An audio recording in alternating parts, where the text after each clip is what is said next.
nightclub bit. That would have been fun, but I had no talent in that direction. But I knew what those little clubs were like, and because I went to a lot of them as a teenager and later. That was our main source of fun in Galveston. I had a friend who read some of these things that I've written. She said, "Y'all sure did drink a lot." Well, I guess we did.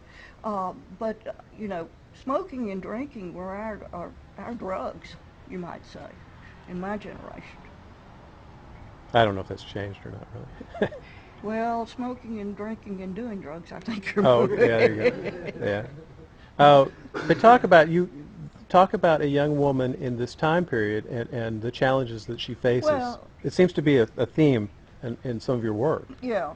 See, I didn't like the social hypocrisy that I found in the South of this country. I'm from Tennessee originally, and in Texas, and there was a great deal of it, and there was a lot of racist feeling that I also didn't like, and so a lot of the things that I'm writing about and talking about are stories that trying to bring some of that to light so people will see what their actions are like and see the hypocrisy of that sort of morality, the sort of drink and vote dry. Everybody in the little town that I went to high school in for 5 years, most of them, would serve whiskey and beer at home. America wasn't much of a wine drinking country at that time. It's changed its ways since then. But they would go to the courthouse at election time and vote the town dry or the precinct dry or the county dry, and you were still caught in the brown bag thing. So, and I thought that was ridiculous. And I thought the racism that I saw, particularly, I was impressed with the fact, having come from the South and known about black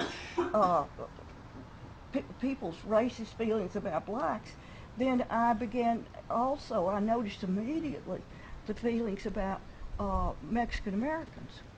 And so I was very interested in those conflicts. You have to remember, too, that there's no story without a conflict.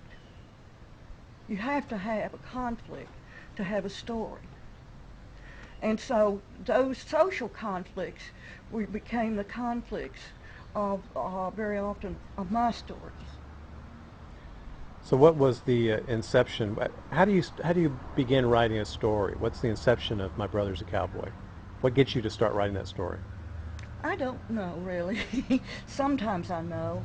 I loved Eudora Welty's work. I don't know if any of you have read her, but there's a very famous story of hers called Why I Live at the P.O., and that's for post office. And it's by a woman who feels very put upon. It's about a woman who feels totally put upon by her parents and her sister particularly. And so when her sister comes home married to a guy, and she has this very chattery, awful little daughter who's always breaking into a tap dance, she goes and lives in the post office. She's the postmistress of this little place. Well, it's a very funny story, and it's kind of sad, but you can run into people all over the world, and then you mention her name, and they'll say, "Have you read Why I Live at the P.O.?"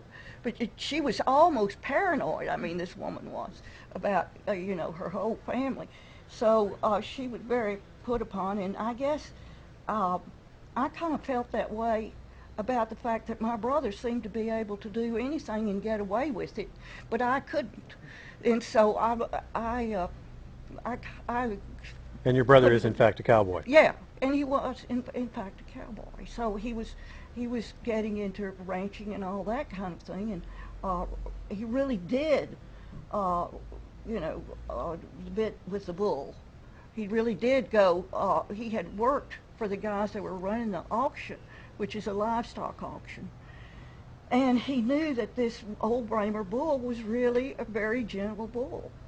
So he did get hold of the bull and take him to the dance, which everybody, there's a huge hall there that it's called the Veterans of Foreign Wars Hall. It's like a big barracks.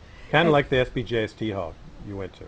yeah, and you'd always have a kind of country band, country rock music, not rock music, that wasn't in yet, but just country western band playing, and people would go on Saturday night, and you had to pay to get in, and they'd stamp your hand.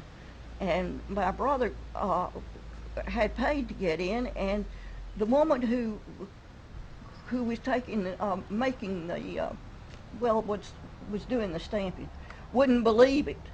And he was very mad about this, and I think he was more than a little drunk.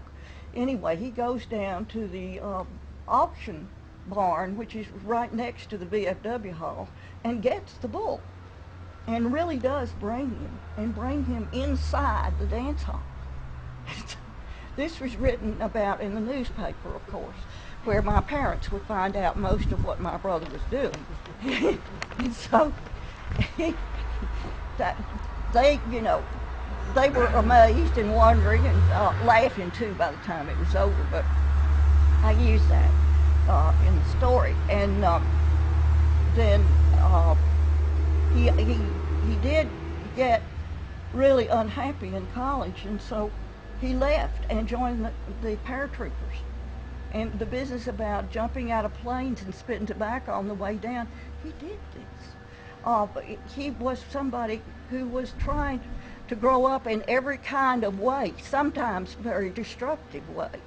But he was mischievous as a little boy, and as an older one, he got himself into a lot of interesting trouble.